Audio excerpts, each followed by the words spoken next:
You're in there.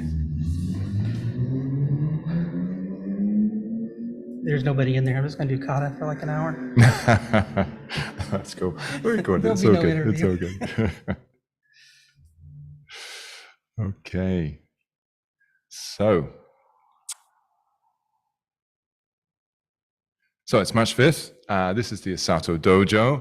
Greetings to everybody out there. I'm James Pankiewicz. This is Scot Mertz. And we are just starting our Ask Me Anything session, streaming live on YouTube. Hopefully you're finding us there. We are also signed into Zoom. If you have the Zoom details, you are welcome to join us as well. What I'm going to do with Zoom participants is keep you guys muted most of the time, and then bring you in to ask questions when we have the right opportunity. So I think we're looking good. Just doing a quick technical check here. Check.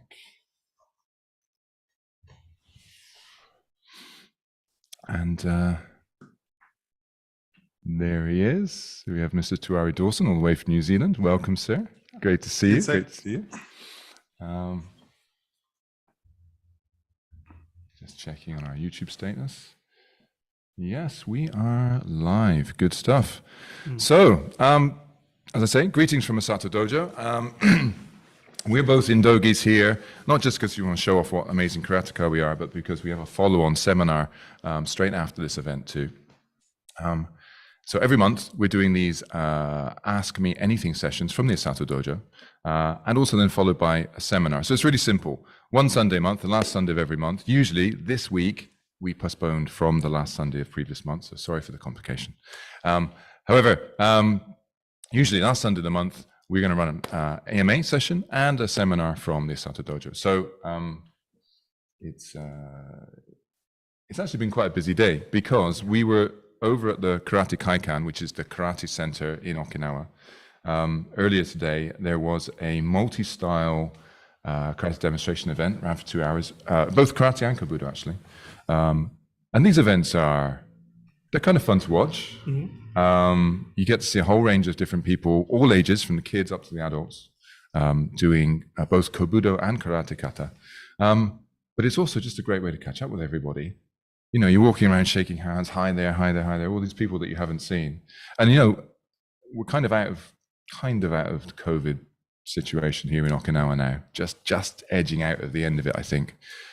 They were saying in May. It looks like that's when it's going to officially be over. Yeah. The first or second week of May. But it was hard work, right? It was hard work. You know, it was such a social place here, and you're so used to meeting people, spending time with people, and it's a small island, so kind of everybody knows everybody. And I know a lot of the Okinawan senseis really, really felt cut off from their students and their friends, and all of these opportunities where they would usually get together, you know, show off their kata, but actually just catch up with everybody as well. So, but let's get into it. So the way that the AMA works is that you send us questions, whatever you like, and as long as they are roughly appropriate, we will ask them. Either I'll try to answer them, or my guests will answer them. So I'm very pleased that Scot Sensei has been able to join me today. We've been friends for quite a few years now.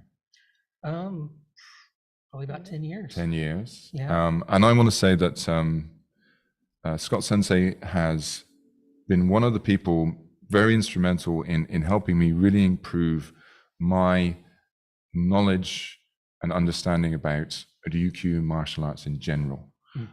He is a scholar and a historian. He's published many books, which he's very generously shared. Yeah, just such a breadth of knowledge. He's one of those guys that's got the kind of memory where nothing ever gets lost, right? It's just all filed away. It's incredible, and I wish I had a memory like that. But we had some questions come in, but what I want to do is just sort of, you know, give you a chance to introduce yourself. Let me ask you then, I'll start with the question. How did you find your way to Okinawa? Well, I was in the Navy, and it just kind of came up.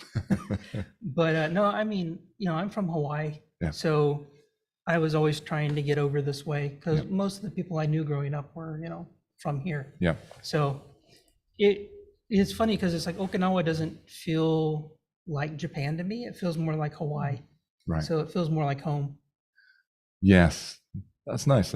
Yeah. I actually, my wife, who's Okinawan, she did a homestay in Hawaii when she was a high school student, and she said, "Yeah, it's kind of like another Okinawa over there." So, yeah, so I imagine it's a pretty cool place. I've never been to Hawaii, but one of these days, hopefully. Yeah. But now you've been based in Okinawa for many, many years, a few times out, but you always seem to find your way back. Obviously, you love it here. And you've trained with a lot of different people here, as well as doing a lot of your own research. One of the questions that I wanted to ask you was about something that I came across as I was reading up about Ryukyu martial arts in general. Mm-hmm. And of course, the development of martial arts in Okinawa is tied to the development of civilization in Okinawa. And one of the key events in the development of Okinawan civilization was the arrival of the Chinese colonists, often referred to as the 36 families of Kume.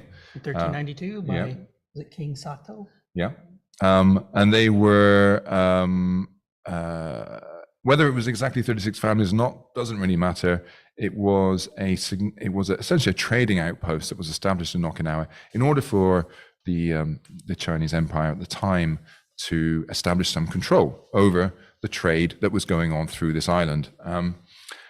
Part of that was, and all the civilization that they brought with them, various arts and skills, part of that was martial arts. And there was a clan, the Kai clan, the Kai clan, who in particular were guards, martial artists. They were there to protect everybody else and the trade. And from there, when you read on, you start to hear about Kojo-ryu. Kojo-ryu, you can't find it in Okinawa today. I'm going to say that. I mean, yeah, there's only one person actively teaching it, right? And it's second, third hand. Yeah. So for most people, it's sort of this semi-legendary, possibly never to be seen again kind of proto martial arts that came before all of the modern karate that we have today. And then I met you, and I started to realize that actually there was somebody that was doing a lot more research into it than most.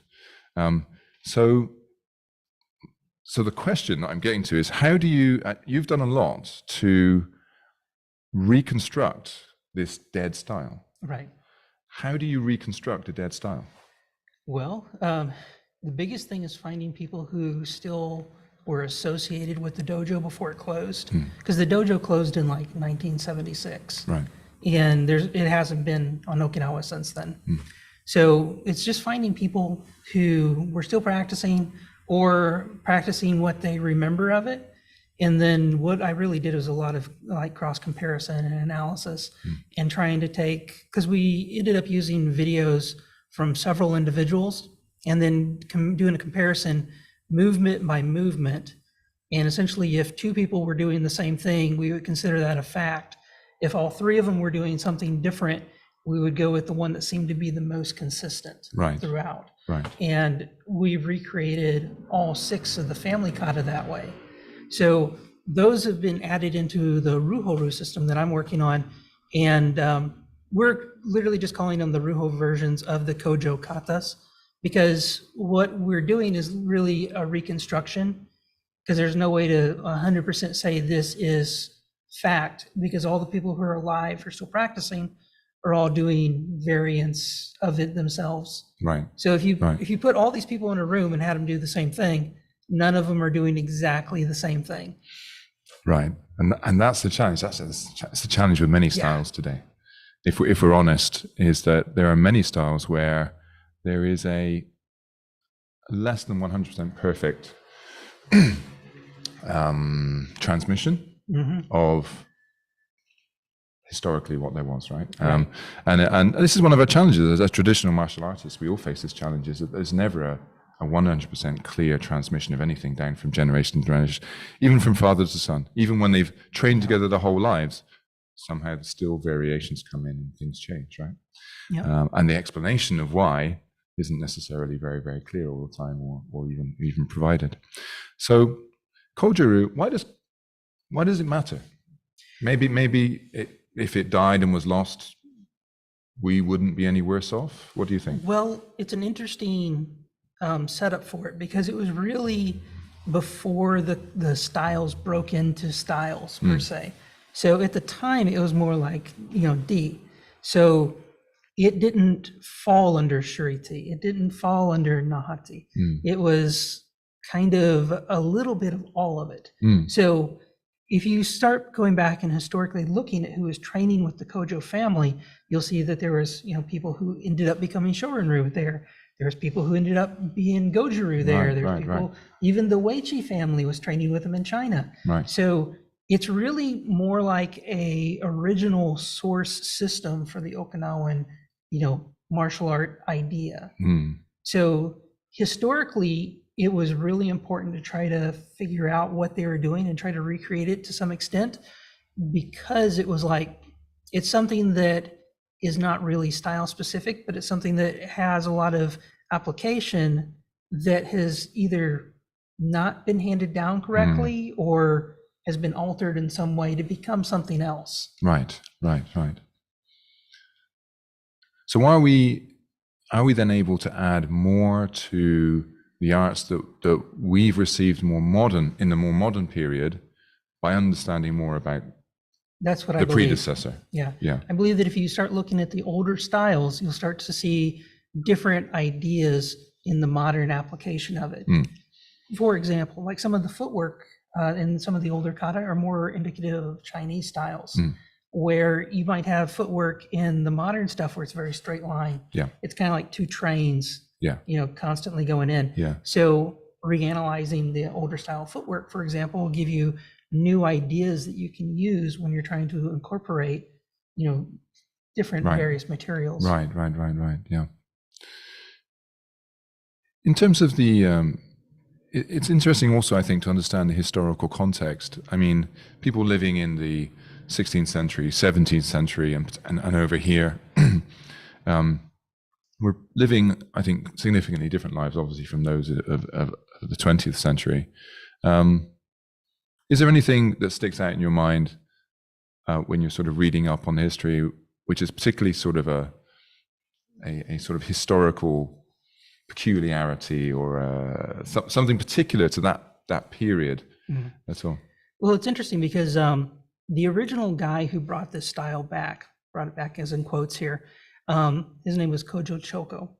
He was a city administrator who went to China to study how to make calendars. And then he came back with some type of martial arts system. Now, this is where it gets interesting to me anyway, is there's nothing historical that says what he brought back. But we know that the kata that were incorporated into Kojo-ryu came about way later. So likely what he brought back was more like, two-person drills. Right.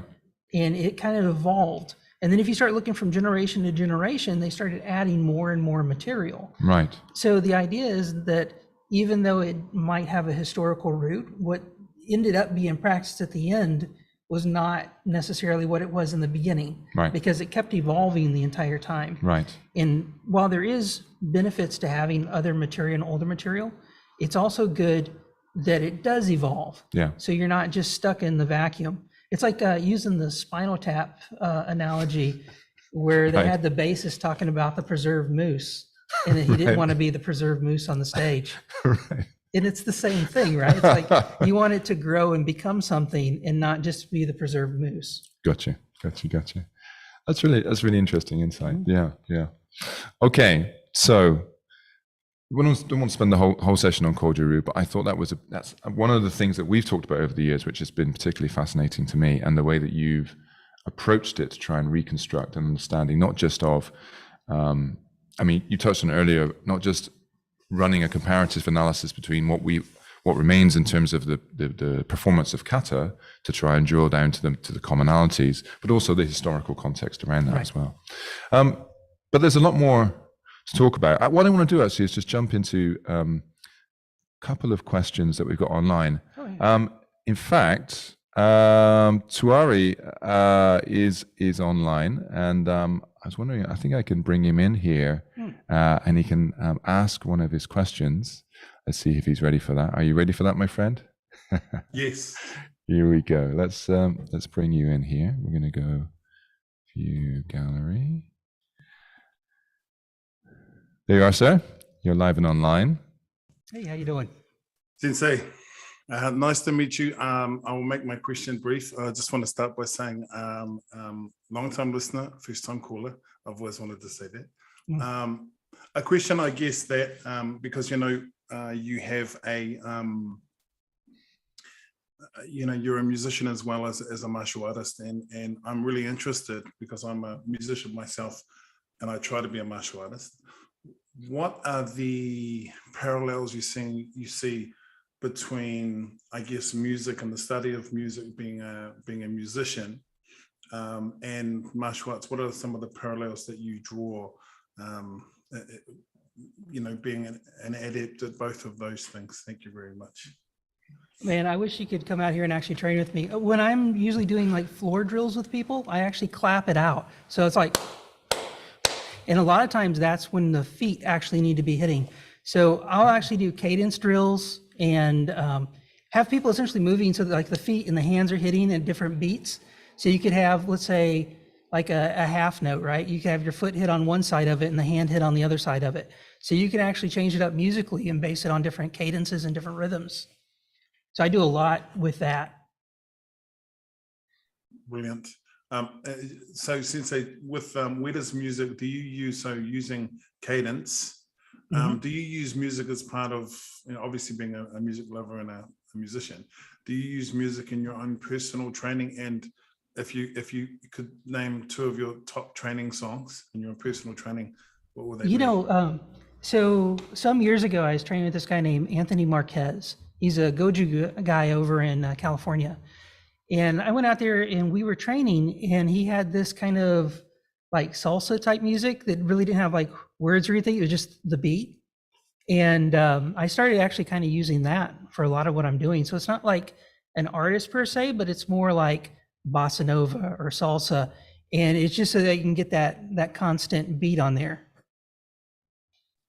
Awesome. Thank you, Sensei. Another thing that's kind of a cheating way to do it, I'll do this like if I'm out with some of my students or whatever, I'll turn a metronome on my phone. I'll make them do it to a metronome. Awesome. I'm going to buy a metronome tomorrow. Thank you so much, Sensei. Yeah, no worries. Cool. Yeah, I actually wanted to ask you a question about a sort of a mutual friend, but someone that you have a much deeper relationship with, which is Toyama Sensei. So Toyama Sensei is a Kojo-ryu teacher. Does he teach Kobudo as well? So he teaches Kobudo method, but not Kobudo kata. Right. Okay. So he's principally known for his Kojo-ryu, and his teacher was. So he had two teachers. Primarily, it was Toguchi. Yeah. And then he also trained with Higaseko. Right. Okay. So really going back to the roots and the origins of Kojo-ryu. But Toyama Sensei, I mean, he's such a creative person. Yeah. You've had a relationship with him well over a decade now. I remember the first time that I met him, I think it was when you took me to see him, and you wanted me to see the training tools, the various kinds of crazy makiwara and training tools that he had come up with and constructed. Yes. And I gotta say, it was something like a what can I say, like a shop of horrors, right? There were all these spiky things like all over the place. But please tell us a bit more about Toyama Sensei. Yeah. So Toyama Sensei, let's say he trained mostly with Toguchi. I think that when Toguchi went up to mainland Japan to teach up there, he was kind of still teaching and training down here on his own. So he came up with a lot of different methods that weren't normally in Goju-ryu because of who he's training with and everything. I do know that the inspiration for one of his makiwara was actually Kobudo. And he's like, oh, you use this with a bow, so I'm going to use it with my hands. Right. And that's the one with all the springs and everything. Right. Yes. And so he's always coming up with stuff like that. We were using hammers that he had actually cut off when we were doing Sanchin. Right. Because that was like a 4-pound hammer. So like a 2.5 kg, on each side. I remember seeing that. Yeah. So when you're turning, it actually makes you. So it's like a mini chishi. Right? Yeah. Like on the end of your hand. Yeah. We were using like these wheels that he found that were from like a junkyard. Right. And you're doing like all the like kung fu style. Oh, so almost like a training ring kind of thing. Like a training ring. Yeah. Okay. Those. Yeah. Cool. We're using the Ichiha Geta, which is like a single tooth Geta for balance. Right. And I asked him about those ones. He said, oh, he saw some dancers using them. So it became like in there like that. But yeah, he has just tons of stuff that he was using, trying to figure out how to maximize Goju in like the best way that he could. Right. Present it in like a way that's not normal, but it's still normal. Yeah. Yeah, like I say, very, very creative guy. He's also a very good calligrapher as well, isn't he? Yes. Yeah. He's a jeweler by trade, right? Yeah, he was a jeweler by trade. Yeah. He also does sculpting. Yeah. It's like sculpture work. Yeah. He was teaching calligraphy at one of the schools. Right. I think he was over in like Okinawa City or something. Yeah. How would you characterize his karate then? Because he's quite a small man, but he's quite sort of thick set, isn't he? He's quite strong. How would you characterize his karate? Well, in terms of Goju, I'd consider it fast and light. Because even though he's like, he's strong, but he doesn't like overdwell on movement. Right. Like some Goju, you're out here like this, you're going to sit there for a second before you pull it back. Right. A lot of times he'll like this, but it's also very fluid. Right. So one of the things that he always told me was like, when you're doing kata, it's a lot like when you're writing in calligraphy. He's like, you might have a character that the first time you're going to write it in block letters. So everything's going to be a straight line. Everything's going to be perfect. You're going to look at the book and there's like stroke 1, stroke 2, stroke 3. Right. And he's like, then over time, as it becomes better, it starts to become like a cursive. And I would say that the best way to describe his Goju would be cursive. Interesting. Yeah. It speaks to the. It's sort of an internal question, the sort of the shuhari question, right? Yeah. When do you progress from trying to mimic as perfectly as possible what you've been taught, right? Holding that as the measure of perfection or achievement, to then varying away from that, not leaving it behind, but varying away from it and finding your own path. So it's an interesting idea with this, because a lot of times in Goju, right, it's like you have that template. Now you can still do the template exactly perfect, but you haven't really left the template. Right. So you're not adding in additional movement, but you might not emphasize one movement as much. Like, for example, if we're in like sensei, right? Yeah. If I do like this third one here where I come through and go down, right? That's kind of keeping it pretty much on the template there, right? But if I'm on this right here, you can go a little faster with it, right? And you kind of incorporate your own flow to it in a way, but you haven't really left the template. You're still essentially doing everything the same. You've just kind of blended it a little bit better, or blended it more based on how your body's going to work with it. Yeah, indeed. I think this also relates to one of the great questions that we've had, actually. If I can just drop back into that one. Let's go to there. So one of the questions that we got here is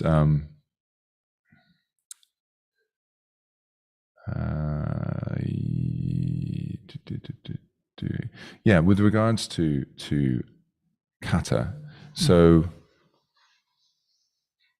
if the kata, let's say, obviously all kata were created by somebody, right?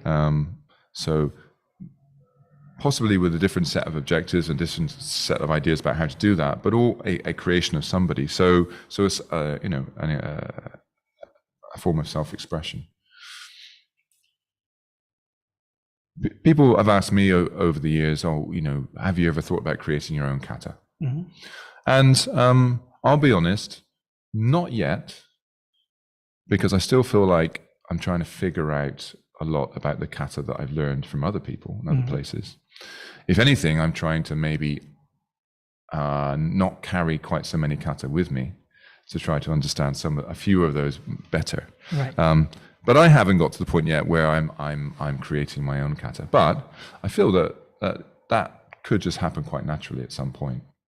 I think I used to think that creating kata was something that you needed to have some sort of permission to do, you know, some sort of special license, or if you did it, you really were, you know, you'd become your own school, you'd become your own teacher or something like that. I feel much less rigid about that kind of thing now. I mean, kata are, you know, people will say karate is kata, kata is karate.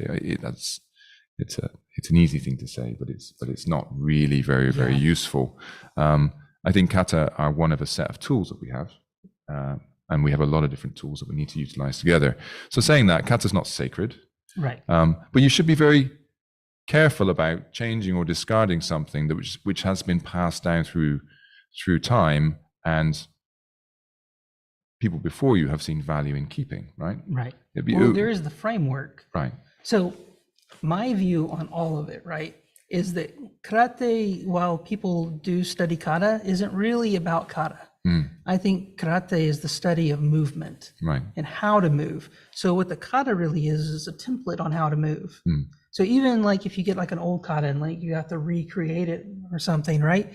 It's like the reason that you're doing that is so you can try to get insight into the movement methods that they were using before. Right. So that goes like the whole idea of ugoki, right? Which is how to move, movement. Ugoki, so that is more important, I think, than necessarily the kata. And the reason I say this is look at stuff like Kenjutsu, right? Yeah.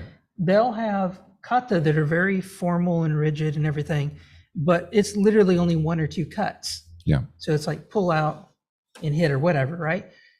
What is more important, being able to do a long kata that has those two things in it, or to be able to do those two things successfully? Well, the latter, obviously, yeah. Right. Yeah. So the idea of the study of that type of movement, I think, actually is more important than the entire study of kata itself. So like you've trained kata with me. So, you know, like when I teach kata, I'll break it down into small sections, and we might use that small section for, you know, 10, 20 minutes. Yeah. Where you're just working that little bit, and then you'll add a little bit more to it, and then you add a little bit more to it. I think that's the true meaning of bunkai, is to actually break it down into like a little piece, and then analyze the movement, analyze the ugoki inside that little piece, and then you can string it together and make a longer piece out of it. But at any time, you should be able to break it apart and find the little segment out of it, and still work that little segment. Well, that does speak to the actual meaning of bunkai, the Japanese meaning, which it means to disassemble. Right. So a lot of people jump to, okay, we're going to do bunkai, which means we're going to do applications. Right. Actually, applications are oyo. Oyo, right? Yeah. Exactly. So in getting to the result, we've jumped past the process. Right. And the process is to disassemble, is to break it down into pieces, which you can then and then you work those pieces. Work from different angles. Then when you've got the skills and the understanding of the pieces, you can reassemble them together. Exactly. And create flows. Yeah, absolutely. So like I said, I think the flow of it and being able to study the movement of it is more important than the particular order of some kata. So if you have some variant of Shinto that you're working on, right? Yeah. It's like, okay, you got the framework, but what's more important is how you're actually stringing the movements together. Right. And then you study that, and that's where the real value of it is. Absolutely, absolutely. Oh, by the way, quick plug. We are doing a seminar on Shinto after this AMA. In fact, we'll be doing it at 8 p.m. start JST, which is in exactly 1 hour from now. There's still time to register. It's Zoom-only access. We won't be streaming that one. So if you want to join us, hop onto my Facebook or the Asato Dojo Facebook. You will see the event links there. And from there, you can then follow and register to get access to Shinto. This is actually the Matsubashi-ryu version of Shinto kata, which we both like, because it's kind of interesting that everything works at an angle. You actually start and finish at an angle. It's an interesting embusen there. But there are lots and lots of potential, I'm going to jump into applications, movements and ideas to explore from there. So that's an hour from now. Let's have a look at, we have a question coming in on YouTube from Budoka Gaijin. Thank you very much. Question is, what do you see for the future of Okinawan karate? Many teachers in Okinawa are getting older. So I was wondering where the next generation will take it. Okay, this is a question which comes up a lot. I think it's not just right now, but probably it's been coming up for decades and decades. Everybody's worried about, where we will be in the future. Where will we have lost? Will there be a net loss as we go forward, or will it get stronger as we go forward? I'm going to say that 2 days ago, I had the opportunity to go and do a photo shoot with one of the rising stars. Is kind of is a good term. So Kuniyoshi Yoichiro, who just opened his dojo, young man, comes from a karate family, has trained Uechi-ryu his whole life, fantastic karateka, great human being, and has just started his own dojo and is doing really well up in Yomitan. So I see great evidence of good teachers coming to the front, their teachers giving them space to do so. But what do you think? Well, I think a lot of it comes down to, like, if the teachers are staying here for the most part, right? Are they staying under somebody who's qualified for enough time for them to actually understand the concepts of the style? There's a big problem when you're looking at like a lot of the karate in the US, because people may have come over here and studied, let's say 2 or 3 years with somebody, right? Yeah. And then they go back, and then they'll come back out for only like 2 weeks, and then they go back. Yeah. So there's a lot of stuff that gets lost when you're dealing with that type of, training. Yeah. And you can have videos reinforce it and everything else, but it really comes down to how long is somebody going to train to really understand the material before they turn around and start teaching the material. Yeah. Because as long as people are training and maintaining the material and understanding the material and then able to distribute the material, things will be okay. Yeah. But if you have people who are training for very, very short amount of time, and then they turn around and try to teach things that they don't necessarily understand, the message gets garbled and people start losing interest because they realize that it's not what they thought it was. Right. However, if the person was to have actually been with the teacher long enough, they might have actually been able to present it in a better way that would preserve the actual idea. Yes. I absolutely agree with that. There's another factor, of course, which is new in our age, which is the internet. Right. We are in the information age, and unavoidably, there's an incredibly exponentially larger amount of information available to us, and in fact, almost inescapably flowing in front of us all the time. I know that the younger generation of Okinawan-born practitioners are spending just as much time on YouTube, checking out other people's karate videos as everybody else. Clearly, that's going to affect them, as it has, all karateka around the world.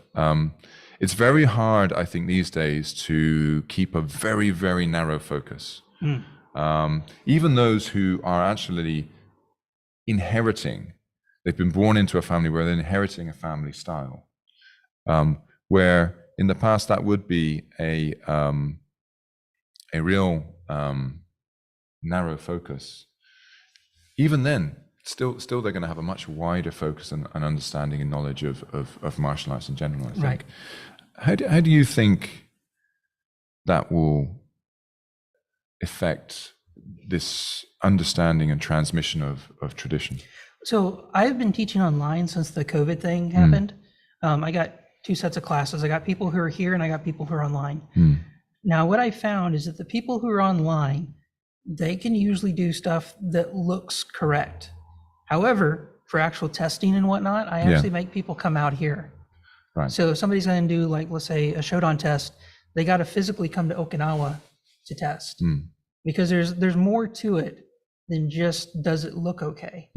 There's cultural aspects of it as well, like understanding the Okinawan culture a little bit. It's like it's really like, what are you trying to preserve? Are you trying to preserve only the sport, which is only these crude movements and that's it, or are you trying to preserve the culture and the history and everything else with it? So I think it's critical that even if people are getting this broader spectrum online, that they follow it up with seminars or going to somebody's dojo and training with them, so that they can actually get the full view of what they're actually seeing, right, and not just repeating crude movements that they're seeing. Right. So we're saying it's easy to get distracted. Yes. It's easy to just take just a snapshot, just a taste of something, be distracted, jump off to something else. What's really important is actually to learn something completely. Right. Great example. I watch these people doing Ryu Kata all the time. Now, when you're moving in Ryu, you have like Sugiashi and Okuriashi and different types of ways that you're actually stepping. Right. And when I'm watching these people perform, I can see who actually learned it and who got it from a video, because they're pushing wrong on their feet. So it looks more like a hop and not a step. Right. So with like the Okuriashi, you're using your back foot, or you're moving your front foot and dragging your back foot. With the Sugiashi, you're pushing with your back foot to move the front foot. Right. And they look different. But somebody who only watches it from a video, they're not going to be able to pick up on the subtleness of that. Right. So it looks like a hop instead of a step. Yeah. Or instead of a slide. Right. And you see this and you're like, okay, they only got it from a video. They don't understand the stepping. So that's why I think that while people can look at something and go, wow, that's amazing. And they can try to emulate it and get like some of the movements down, but they need to follow it up with actual hands-on, one-on-one training with somebody who actually understands the style. Right. That's the only way that they're going to fully get the entire idea of what they're actually seeing. Yeah. So while they might be able to perform the kata and it looks kind of okay, right, what they've not got is the underlying mechanics and skills. Yeah. So in that case, that would mean that they don't have the right foundation, not going to have the strength or the support for what they're doing, right? Right. Yeah.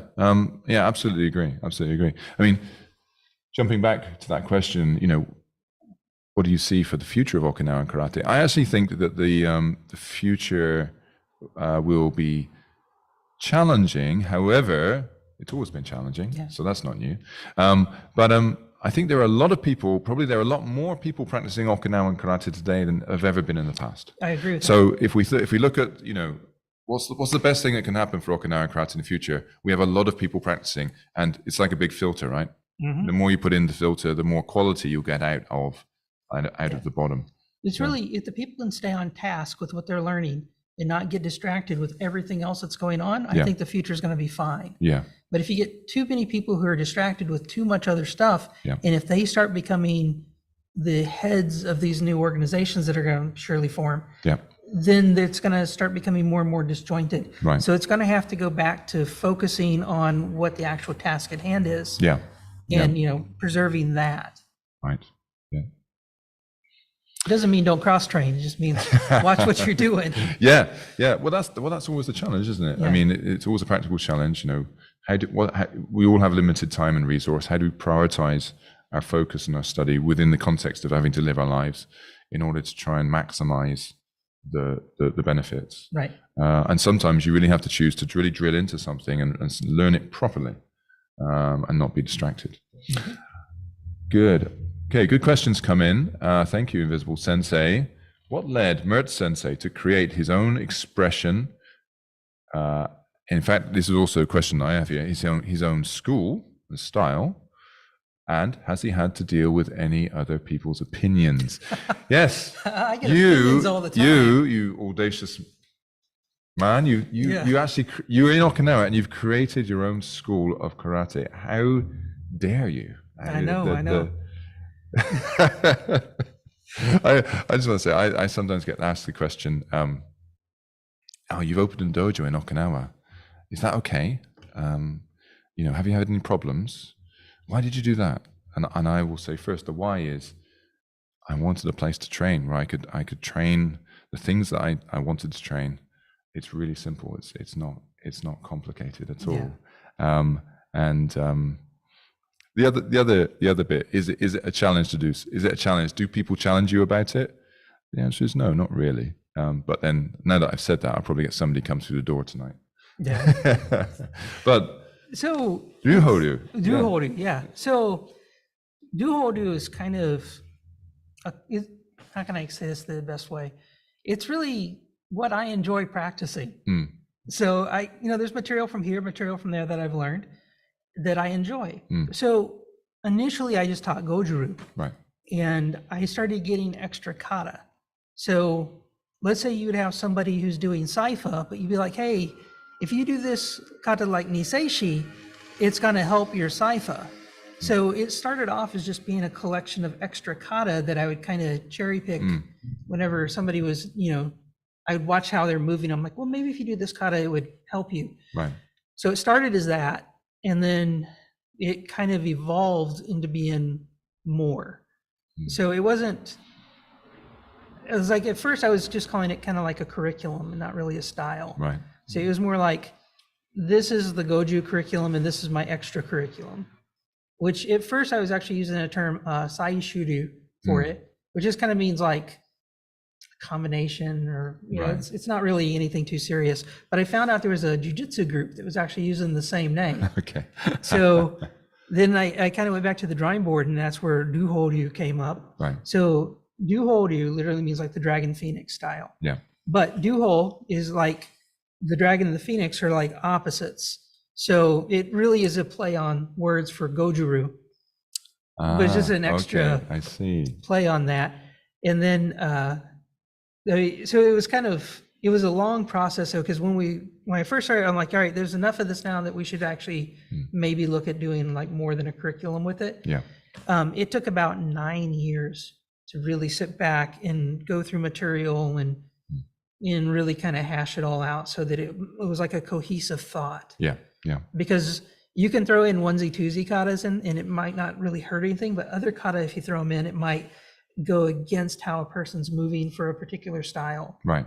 So Ryuhoryu is really like, historically, we tried to focus on material that was from the Ryukyu Kingdom era, but it was more about the preservation of a style that's functional. So it's more about two-person drills. It's like, yeah, we do have kata, but it's more, is it effective? Does it work? Does the self-defense work? Right. None of the kata that are in the style were necessarily created. Everything came out of something. Right. Now, some of it has been a little bit stylized, but it's still within the same framework of the originals that we learned. Like, great example, I teach Useishi, or Goju Shiho for a lot of other people. I learned it from Uema sensei. And I literally learned it from like a seminar with him, right? I worked it for about 6 months. Then I went down to his dojo and showed it to him. And he's like, oh, it's a little different, but I like it. He's like, it's still, Useishi. Yeah. So his Useishi is the Useishi I teach in Ryuhoryu. So, it's like I got it from these guys. I would work it. I would go back and get feedback. I would train with them whenever I could to try to get more insight. And then we would kind of go from there. And, over time, it just adds up.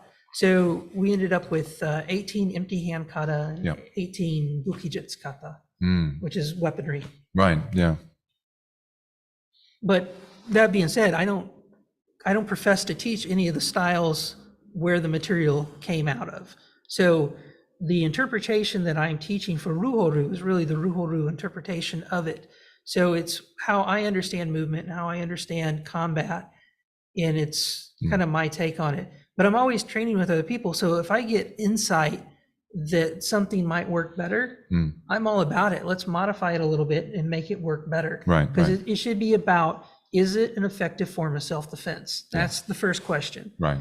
And then the second is, is it practical? Is it fun to practice? Is it something that people aren't going to get bored practicing? Yeah. Like if you do Sanshin, for example, right? You could do Sanshin for 3 years, but how many people are going to be there at the end? You'll have like 2 people who are really good at Sanshin, This is true. So you don't teach Kojo-ryu? No, I don't. And you don't teach Ryu-ryu? Yep. You don't teach Kojo-ryu? Right. Um, Now, if anyone's interested, I can give you guys excellent people to go train with for these styles. And I'm all about it. Like if my students are like, hey, can I go train with this guy? Absolutely. Yeah. I try to never say no to anybody training with somebody else. Yeah. Yeah. Because they might get insight. Yeah. And you've kind of moved away also from Kobudo. Right. And I think that's interesting too. So one of the things so Kobudo is a fairly generic term. Even in Japanese, Kobudo just basically means old martial arts, right? Yeah. And generally is used to refer to weapons-based practice. In Okinawa, it's primarily weapons. You could say Kobudo if you're like in the Tokyo area, and they might think you're talking about jujitsu. Well, that's true. That's a good point. That's a very good point. So quite an ambiguous term then. Depends where you are, context, etc. Yeah. So, but the essence is it's weapons arts, right? So Japanese buki jitsu or weapons techniques, buki jitsu. Yeah, I use buki jitsu for what I do. Yeah. And that literally just means weapon arts. Weapon arts. And then we break it into subcategories. So you have like bojits, saijits, toifa jits. Right. And it just breaks it into subsets like that. Yeah, yeah. But the weapons arts, the weapons kata that you practice actually come from a few different origins. Right? They do. Yeah. So the bulk of it is actually ruiru, which I got through like Karashita sensei and the Shodokan.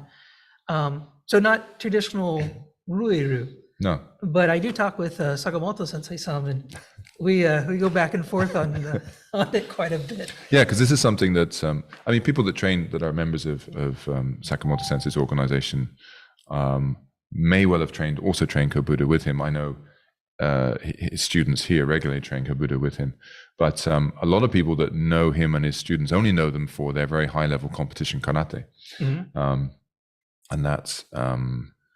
And obviously, his student won the gold at the last Olympics. But the Kobudo is a different kettle of fish, really, isn't it?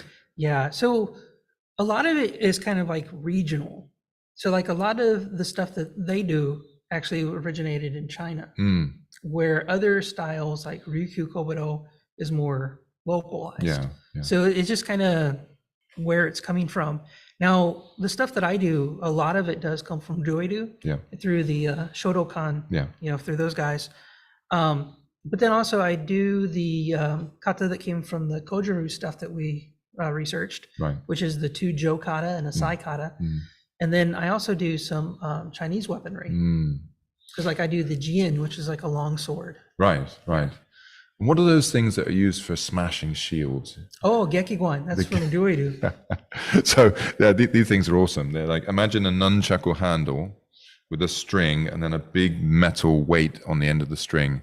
And these, like a mace, essentially, like a mace, right? Yeah. And these are just used for smashing light armor and shields out of the way before going in and finishing with something else. Literally, the kanji for it means shield breaker. Right. So the idea was that a lot of the older shields and stuff they were using were bamboo. They were light, Yeah, they were kind of like, they would help you if you're getting shot at with an arrow or something, but up close they're not going to do so great. Right. And the Gekiguan was a weapon that they would actually use from horseback and just go through there and start smashing those shields. And the projectile on it's interesting for like the actual mace end of it, or the flail end. It's kind of like a triangle. Right. And it's weighted. It's about maybe 3 kilograms. Yeah, it's quite heavy. Yeah, and you're just sitting there just hitting on that bamboo, it's gonna just bust it. Yeah, absolutely. Or if you hit somebody in the head with it, it's over. yeah, that's pretty much game over. Yeah, absolutely. Cool. So a lot of interesting and quite unique bukijitsu options. Your students that train with you, by the way, you've got students quite kind of spread across quite a lot of different areas. I mean, I know you do a lot of online teaching. You're still doing that? Still doing the online. Then I've also got people over at Hansen, a few of the other military bases. I got people in the US, Canada, China, UK. Yeah. So. Yeah, I mean, and yet you sort of keep a fairly low profile, which I kind of admire, because you're not out there saying that you're the future of Okinawan martial arts or anything like that. I'm just a guy who likes to do karate, so I put together something that I enjoy doing. Yeah. That's the easiest way to describe it. Yeah, absolutely. Okay.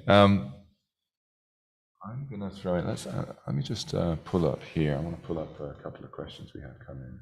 Okay. Right.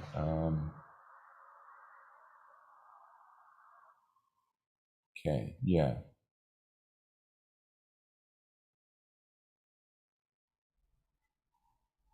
Okay. Yeah, this is an interesting question. This is an interesting question because sometimes we do get asked, I'm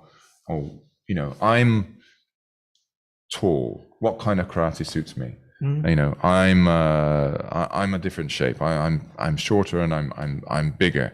What sort of karate suits me? And I always think, not sure if those are the correct questions. Yeah. But Miyagi Chojun Sensei spoke about the need to learn the kata that fitted the practitioner. By the way, this is a question from Visible Sensei, thank you. Spoke about the need to learn kata that fitted the practitioner. If you could choose 3 kata from across the systems, what would they be and why? Well, it's actually a good question. I do think that what Miyagi Chojun was doing worked for the time that he did it, but I don't know if it would necessarily work in the modern time. Because what he was doing is he was getting somebody and kind of watching them and then teaching them based on how they moved. I think there is a little bit of a need for a structured curriculum and not putting things together like that. Because the problem with it was when he died and everybody else came together and they all had their own custom versions of things, and it became a mess. So I do think things need to be structured a bit, but as for me, I mean, I do Niseishi a lot. I do Tenkan a lot. Arshiba is our last kata. It's a version of Nippai or Arshiba, right? Arshiba. From China. I do that one a lot. I think it really, the interesting thing is, if you would have asked me this 2 years ago, it might have been different sets of kata. Because I think that as a person kind of grows and evolves, it's like you're constantly kind of changing which ones you enjoy more or less. So like for a long time, I used to do unshu. I love that kata. Now I don't think I've done it in like 3 or 4 months. But it's like I can still pull it out if I need to, but it used to fit a lot more than it does now. But I also don't not teach things because I want people to get it so they can play with it and figure out if it works for them. Right. So I think that's important, and that's why it's good to kind of have things somewhat structured. Is you say, okay, this is the curriculum, right? We're going to go through all this. Now, while they're performing or doing like, a competition or whatever, right? I want them to pull out the kata that works best for them, what makes the most sense to them. But they also need to kind of know the rest so they kind of get the idea of how other things move and flow, right? So like, great example of this is when I do 2-person kumite, I do a type of ju ippon where you'll just say a kata name, right? So you're going to have both of the people are standing in front of each other. One's the attacker, one's the defender. Now, if I say Gekisai Daiichi, right? The person who's defending can only defend with stuff out of Gekisai Daiichi. That's an interesting idea.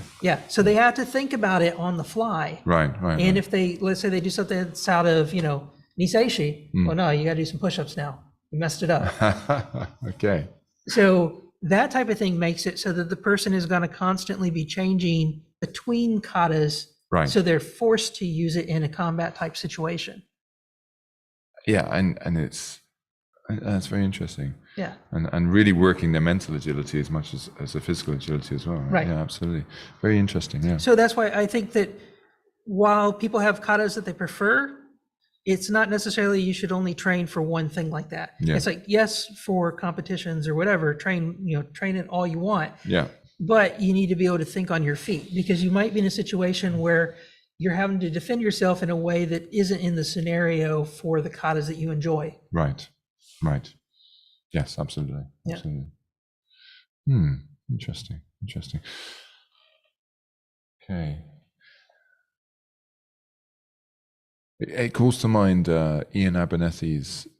He used to talk about kata-based sparring. I don't know if it is exactly the same idea. I can't quite remember now, but maybe something along the same lines. It does make sense. Yeah, the way that I do that drill, it actually came from a guy named Jerry Offit. Oh, right, yeah. Yeah, and Jerry, he's wonderful. Yeah. What he was doing was essentially you would have a Sanders set of attacks. Right, So you're going to have like a punch to the face, a punch to the stomach, a front kick, a back kick, and a side kick. right. Now, that can be done on the left or the right. So you don't know which side is coming. You just know the order that they're coming in. Right. And you're moving around the whole time. So you're not Right, just okay, locked in, right? okay. So you're actually having to move like, 360. Mm. You know that it's going to be like a punch to the face, Yeah, but you don't know which side it's coming on. And they can move and then shift directions real fast and then throw it as they shift. right. Then when you defend, you have to defend with whatever kata was being called. Mm. So you do know the attack, but that's it. That's the Yeah. only thing you know. Yeah, right, okay. Yeah. That's interesting. I think we need to try some of those drills Oh, here. it's amazing. Yeah. You start seeing them, they freeze up at first. They're like, oh, Geksadaichi, you know, I'll block it this way. No, it's not an inch. Yeah. Push-ups. Yes, yeah. I think about it while you're doing push-ups. Yeah, exactly. Cool. Okay. Okay. Here's a fun one, and this is just me as a Shorin-ryu kind of guy, throwing in a question about Naihanchi, because that's all we talk about obviously all the time is Naihanchi. Yes. Morning, noon, and night. And you Kojo-ryu guys only talk about Sanshin, right? That's just the way it goes. Well, in Ruo-ryu, we actually have Sanshin and and Naihanchi. Naihanchi, you bridge across them both. Right. The old way, yeah? Yes. Yeah. So, Naihanchi, go left or go right? Go left. Go left. Yes. That's the old way? That is the old way. Interesting, eh? So that's actually based on some of the older versions from Tamarite. Right. So if you look at like some of the Matobo-ryu stuff, when they're doing Naihanchi, they actually go to the left. Yeah. There's some other examples of Ishinryu is another example of it, Yeah. which came from Kyan. Yeah. So there's examples of older methods going to the left.